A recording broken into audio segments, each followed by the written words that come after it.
Good morning. This morning we are going to take some concepts of English grammar.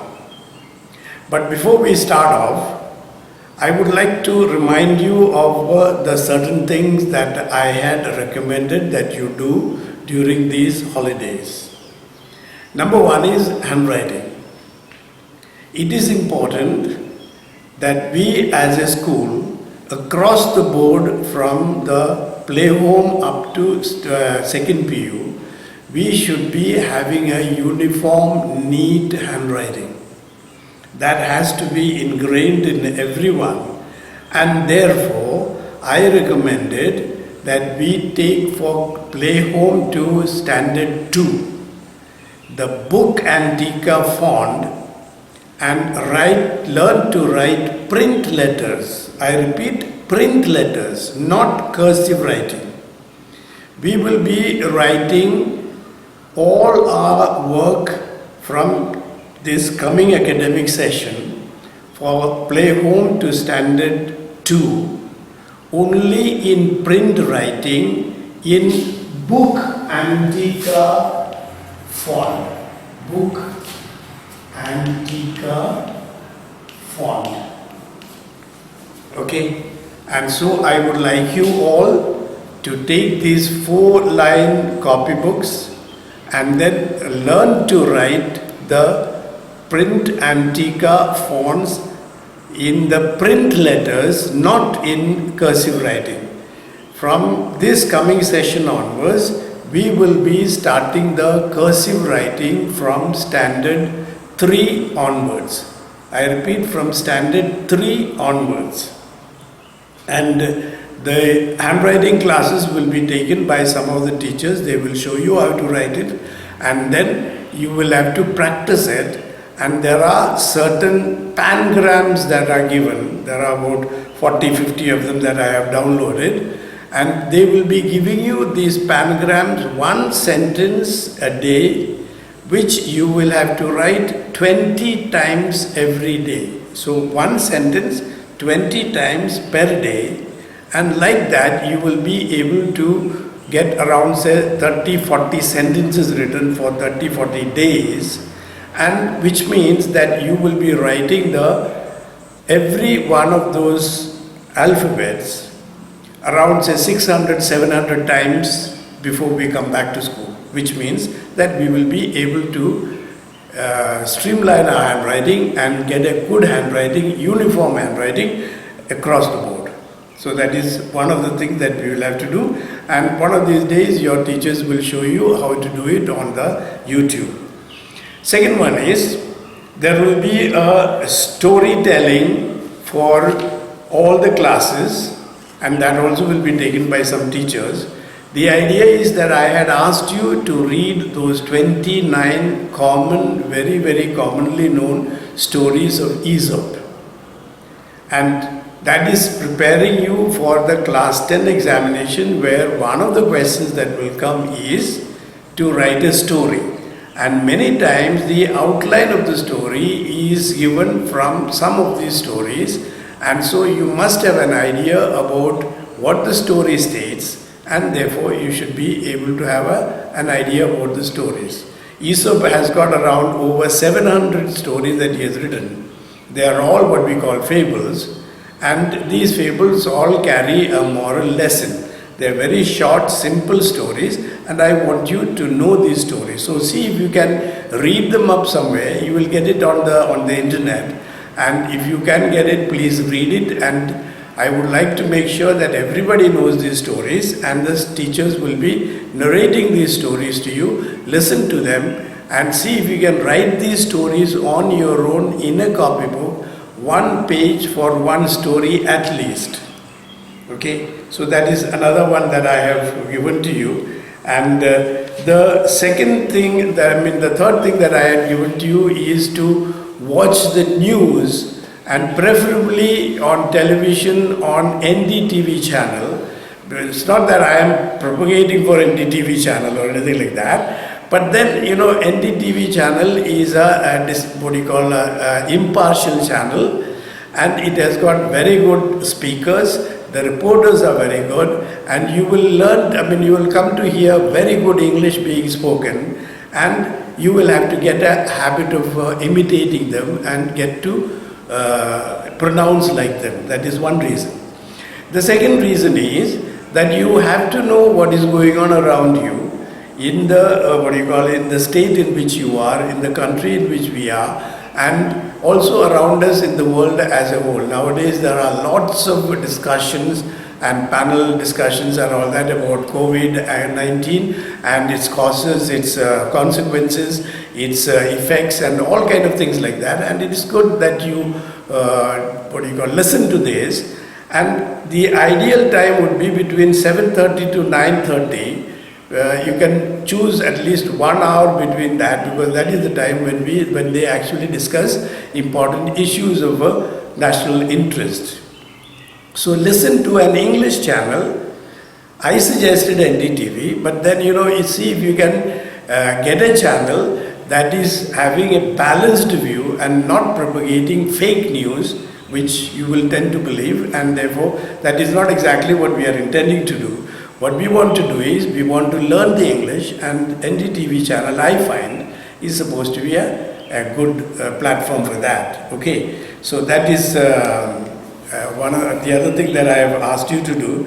And the fourth thing is, I would like you to write 1 page of a copybook at least every day, 1 page each day, about the progress of this COVID that we are experiencing. Okay. Now it may be stories about what happened to different people. Like for example, there have been many migrants who have been traveling on foot, some 400, 500,000 kilometers to different places, to their native places.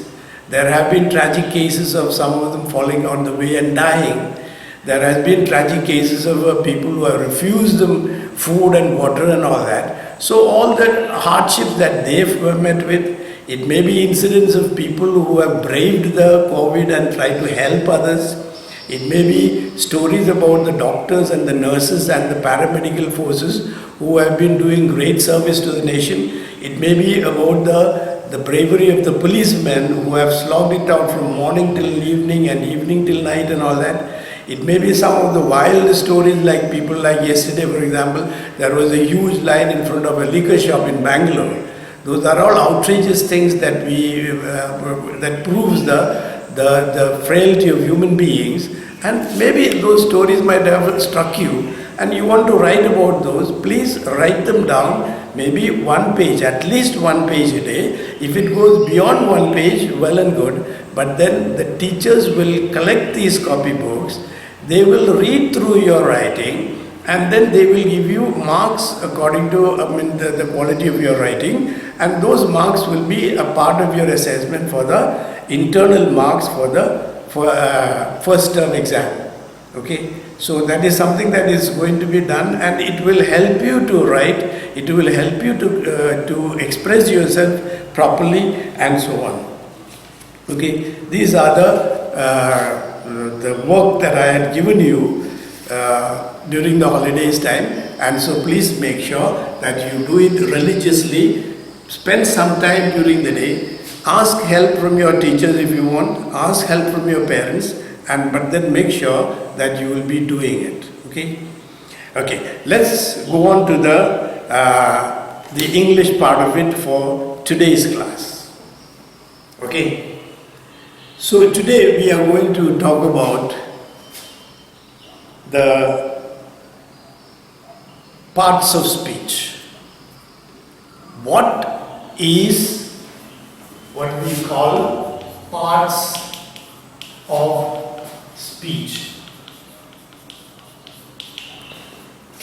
Okay, parts of speech can be defined as the classification or the categorization or the grouping together of all the words in a language.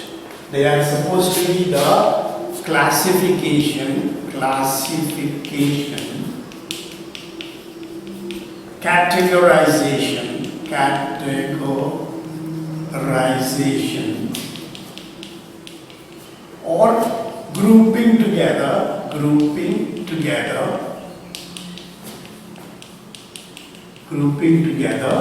of all the words in a particular language. Okay, now by the way, how do you learn the spellings of these words? They are long words. How do you learn the spellings of these words? We will pronounce them properly, divide them according to the syllables that we have got, and then spell them. Class, if, or class C, let's put it like this. Class, C, fic, A, shin. Class, C, fic, A, shin. How do you spell cla? C-L-A. C-S-S-I. Fic, F-I-C. A is A. Shin, T-I-O-N. Classification. And how do you spell categorization? What is the meaning of categorization? It means making them into groups, making them into categories. Okay. And how do you spell categorization? Cat, go, rization. Cat, C-A-T, E, go, G-O, R-I-Z-ation. Categorization. Okay, and grouping together. Okay, these are words that you can use for defining the parts of speech. Now, what are parts of speech? Parts of speech is the classification of all the words in a particular language, in any language for that matter. Okay, so in English, we can classify these words into, all the words into different groups that we know about. Okay, like for example, we know about nouns. Together with nouns, we have got pronouns. Okay, pronouns. And then together with pronouns, we have got adjectives. And then we have got the verbs. And then together with the verbs, we have got the adverbs. Okay. Then we have got the prepositions. We have got the conjunctions. And we have got the interjections. These are what we call the parts of speech. That means all the words that we have got in the language can be categorized into all these kind of groups. These are what we call the parts of speech. We are not going into the details of any one of these as of now. Why? Because in the future there will be many of you, some of your teachers who will be taking classes about what kind of nouns are there, what kind of pronouns are there, what are the types of adjectives and all that. Somebody will be taking that. Okay. So we are going to talk today about the verbs. Okay. And as I told you, the other teachers will be taking the classes on the different parts of speech, and we are not going to touch upon it now at the moment, but they are all going to be important for you. So, what is a verb? What is a verb? A verb is, you must have learned, a doing word. Isn't it? Just like, what is a noun? A noun, you must have learned, is supposed to be a naming word. That means a noun is the name of a person, place, or a thing. Isn't it? And similarly, a verb is a word that indicates, or a part of speech that indicates an action being done. Okay, that is, simply speaking, we call it as a doing verb.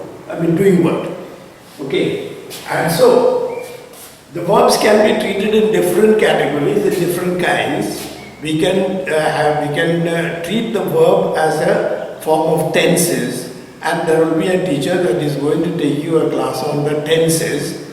And at the moment we are going to talk about the different kinds of verbs that are there. Okay, so we have got For example, we have got a transitive and intransitive verb. Okay, we have got a transitive verb and an intransitive verb. Transitive and intransitive.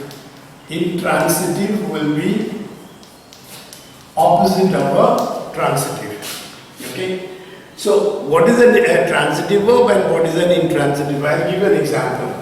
Like for example, you say that Biju kicked the dog. Biju kicked the dog. Okay. Now, I put a full stop after the dog. Why did I put a full stop? Because the sense is complete and therefore the sentence is complete. Okay, the sense is complete and therefore the sentence is complete, and in order to show that the sentence is complete, I have put a full stop there. I am telling you this because there are many people that do not know when to put a full stop and why do we put a full stop, and so there are full stops being placed all over the place very indiscriminately, and therefore it is important that we must know why we put a full stop and where do we put a full stop. Okay, now this is what we call a sentence. Before we come into this transitive and intransitive verb, let me just digress a little bit. Let me just move out a little bit and explain to you what is a sentence actually. Okay, so what is a sentence? A sentence is a group of words that have got complete meaning. That the important thing is complete meaning. The group of words that have got complete meaning. Okay, that is what you call a sentence. Now, when the meaning is complete, in order to show that the meaning is complete, we put a full stop at the end of that. Get it? Okay. Now, how do we start a sentence? How have I started this sentence? I started the sentence with Biju, with capital B. Not only because Biju is a proper noun, but also because this is the beginning of a sentence. So, at the beginning of a sentence, we always start with a capital letter, and at the end of the sentence, we put a full stop. Please remember that. Okay? So, this is supposed to be a group of words that has got a complete meaning. Now, that is what we call a sentence. This is what we call a sentence. Now, apart from this, we have got what we call phrases. Phrases. Okay? Now, suppose you say that you two are two of my best friends. You two are two of my best friends. Is it a complete sentence? There is a full stop there. It is a complete sentence, okay? Why? Because it has got a complete meaning.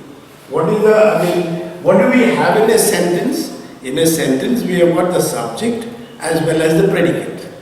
Okay? And the predicate also can be segregated into the verb and the object as well. So many things like that. That we'll take it later on. Okay? Now here, which is the subject, we've got you two. Okay? Are two of my best friends. It is a sentence. Suppose I write, this is a group of words, it has got a complete meaning. Suppose I write only this. Suppose I write only this. Two of my best friends. Can I put a full stop at the end of that? What does the full stop mean?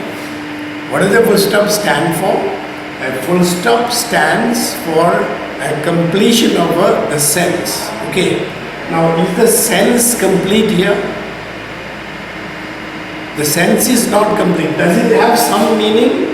It has some meaning, but not a complete meaning. So, you can ask, what happens to two of my best friends? Who are two of my best friends? Isn't it? So, you can always ask a question about this, and when you answer that question, probably you will be getting a complete sense. Okay?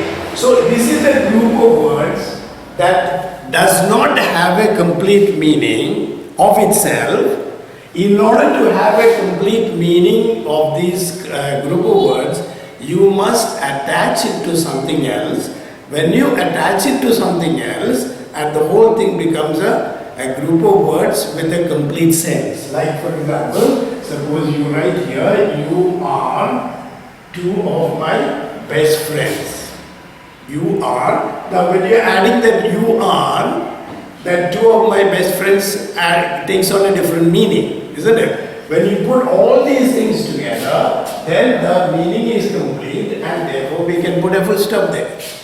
Okay, so this first one is a group of words that has got a complete meaning by itself without addition of anything, and that is what we call a sentence, and we can put a full stop at the end of that. Okay, now this you are two of my best friends again is a complete sentence and therefore we can put a full stop. Okay, but if you take only these two of my best friends is a group of words, but it does not have a complete meaning by itself, and therefore this is what we call a phrase. Okay, that is what we call a phrase. So what is a phrase? A phrase will be a group of words that does not make a complete sense by itself. Is that okay? Clear? Now take another example. You say, the old man who was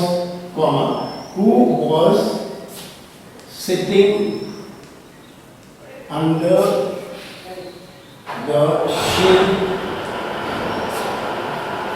of the tree,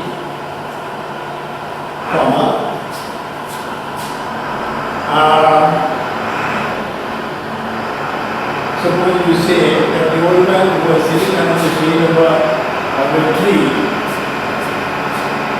came here yesterday.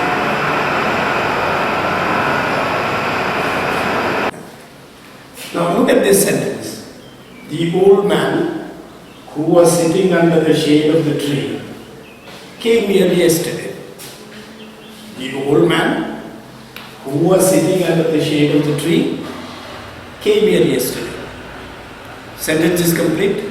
Therefore we put a full stop here. Then you will ask me, why do you put a comma here and here? This who was sitting under the shade of a tree is what we call a phrase.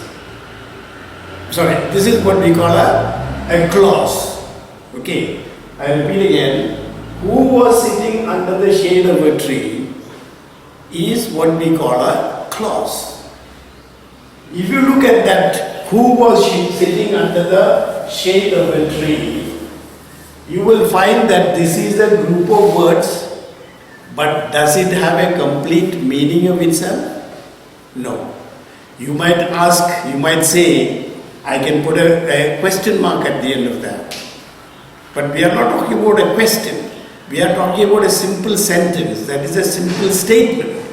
Now if you take this as a part of a simple statement, we cannot put a full stop at the end of that.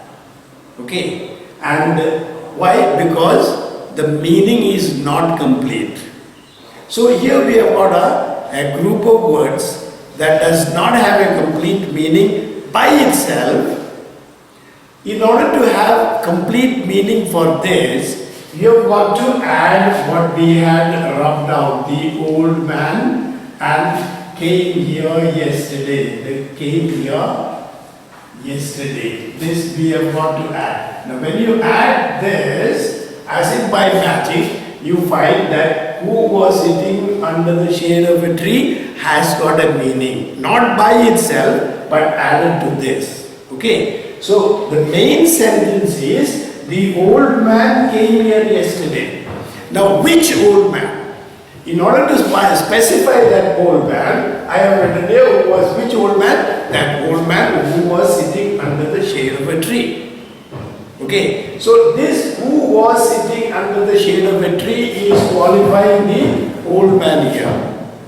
Which old man? The old man who was, now in order to show that this is qualifying the man, I have put a comma here in order to show that this is a clause and that is a clause that actually modifies the old man. Of course, you will learn that there are noun clauses, there are adjective clauses, there are adverbial clauses and so on like that. You know, there are so many different type of clauses.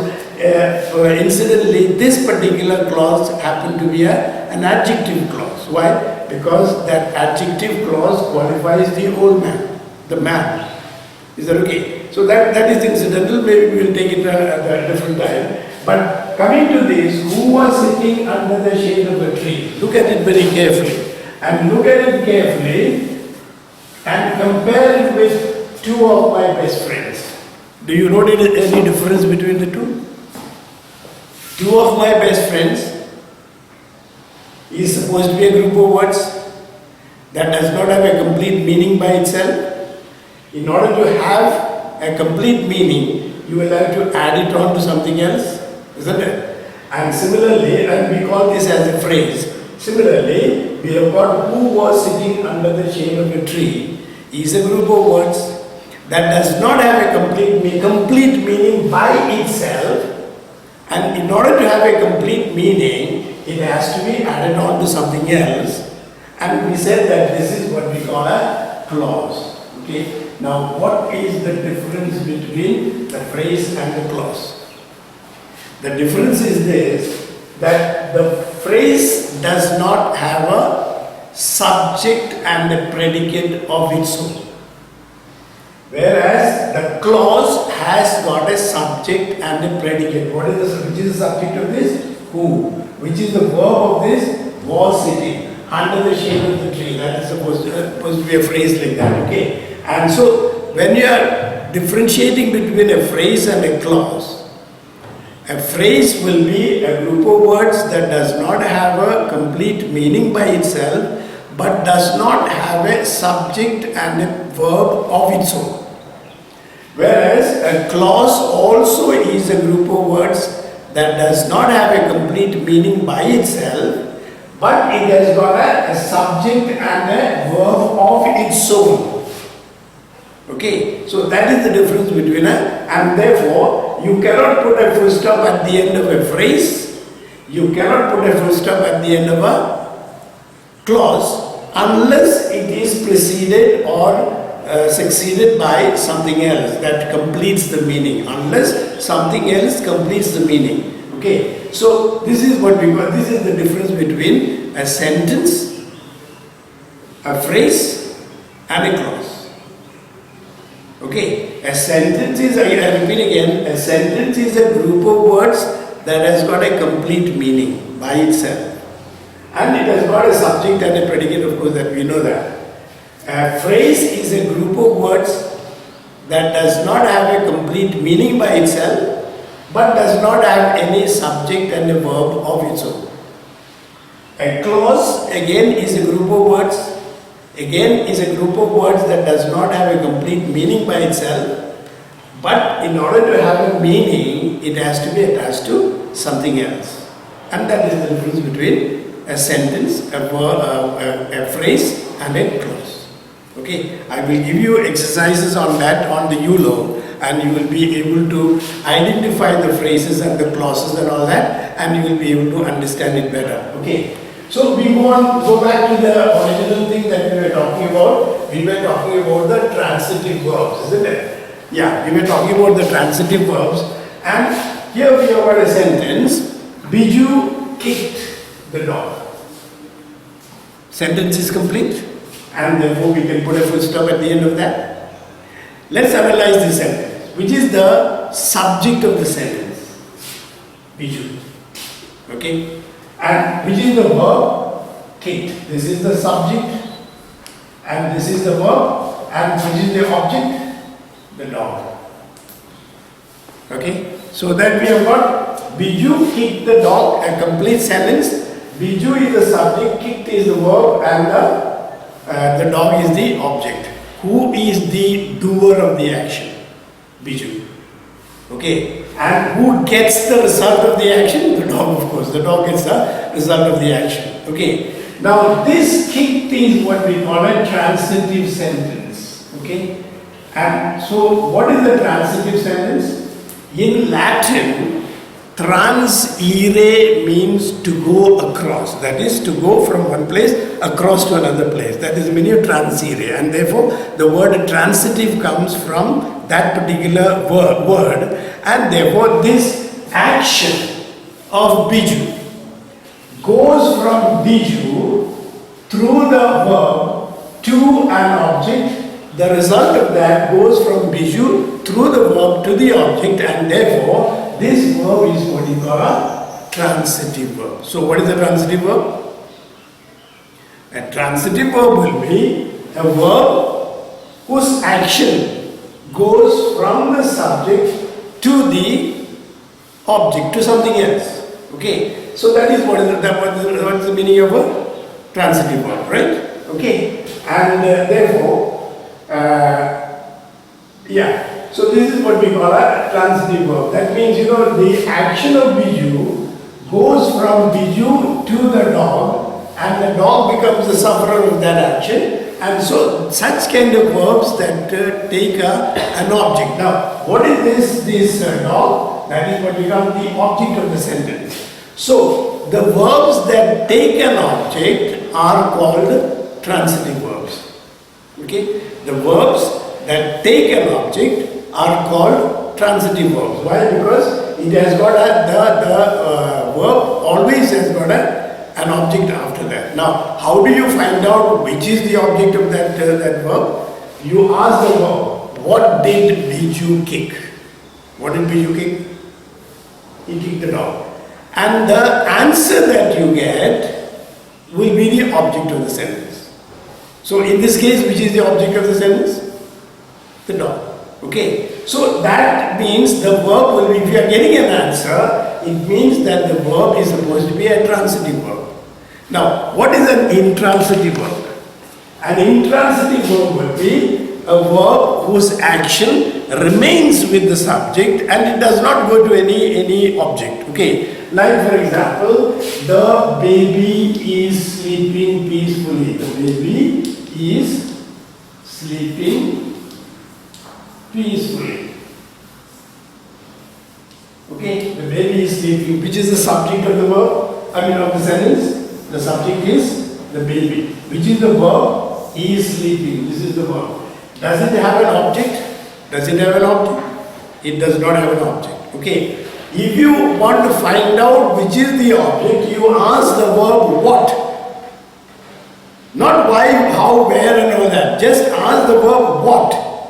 If you are getting an answer, then the answer that you get will be the object. Here you ask, what did Biju kick?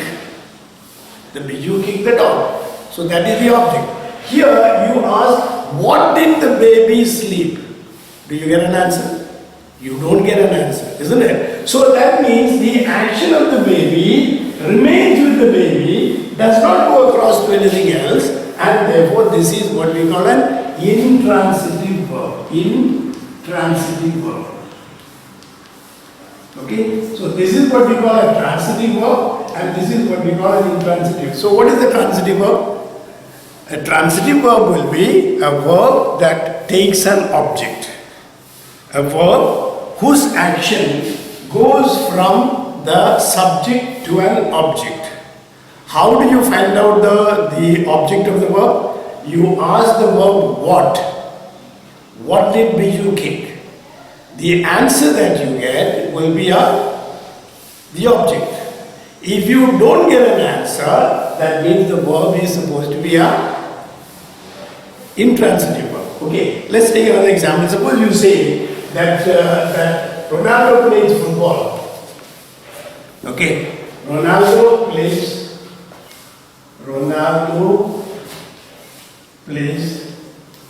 football. Is it a transitive verb? Which is the subject? Subject is this, Ronaldo, and the plays is supposed to be the verb, and football is supposed to be the object. Okay, now why do we say football is the object? Because we ask play, what does Ronaldo play? Ronaldo plays football, isn't it? Okay, and therefore, suppose you say that that the boy plays the violin very skillfully. Very skillfully. The boy plays the violin very skillfully. Which is the subject? The boy. What does he do? Which is the verb? Plays. This is the verb. This is the subject. What does he play? What does the boy play? What does the boy play? The boy plays the violin. So that is supposed to be the object. So plays, is it a transitive verb or is it an intransitive verb? It is a transitive verb. Understood? And suppose you say that the wind blows very hard and strong. Okay?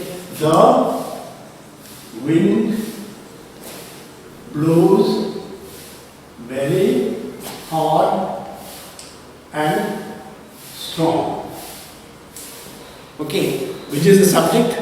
The subject is the wind. Blows is the verb. And what does the wind blow? Do you get an answer? You don't get an answer. And therefore, this blows will be what we call an intransitive verb.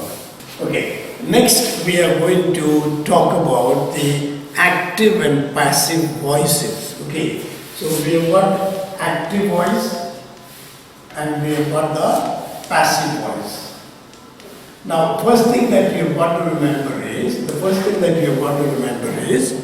that in an active voice, the subject of the sentence does the action and the object of the sentence suffers the action. I'll give you an example. Okay, like take the sentence that we have taken earlier. Biju kicked the dog. Same sentence, same example. Biju kicked the dog. Which is the subject? Biju. Kicked is what is kicked? This is the verb. And what is the dog? That is the object. Okay. How do you know that the dog is the object? You ask the verb what. What did Biju kick? The Biju kicked the dog. Okay. So the dog is the object of that. Now, who does the action? The subject does the action. Biju does the action, isn't it? And who gets the result of the action or who suffers the action? The dog gets the result of the action. That means the object gets the result of the action of the subject. Okay. This is what we call an active voice. Okay. This active voice can be turned into passive voice. Now, when you turn the active voice into passive voice, the object of the active voice becomes the subject of the passive voice, and the subject of the active voice becomes the agent of the passive voice. What is the meaning of agent? Agent means the person by whom the action was done. By whom. That by is an important thing. Okay. So, how do we translate Biju kicked the dog into the passive? For that, what we need is we change the object of the active to be the subject of the passive. So the dog. Then we change the tense of the verb was kicked by the subject, that is by Biju. So what happens is that the object becomes this is the subject, this is the verb, and this is what we call the agent. Again, what is the meaning of agent? Agent means the person by whom the action has been done. Okay. And therefore, here the dog is the object in the active, and in the passive that object becomes the subject. And Biju was the subject, and in the passive the subject becomes the agent, and you have got to add the by along with that. Now look at the verb. The sentence is Biju kicked the dog. What is the tense of the verb? It is simple past tense, okay? And that simple past tense becomes past perfect tense, okay? So there is a little bit of a change in the verb. So what you have got to do is, what you have got to remember is that the subject in the active becomes the agent in the passive. The object in the active becomes the subject in the passive. Okay, so that is, and you must remember that only transitive verbs will be active voices. Suppose you take we have seen the example of an intransitive verb. The baby sleeps very peacefully. Very peacefully. Okay, now which is the subject? This is the subject. The baby is the subject. Which is the verb? Sleeps is the verb. What does the baby sleep? There is no answer to that, isn't it? And therefore, we cannot turn this a sentence into the passive voice. In fact, you cannot change the voice of this particular sentence. Okay, so you remember that only a transitive verb or only sentences with transitive verbs can be changed into the passive voice. Yeah, you will be getting a lot of exercises on transitive and intransitive voice and on active and passive voices to turn active into passive and passive into active through your ULO app. Okay, and so watch out for that and do those exercises, and if there is any problem you can get back to me. Have a nice day.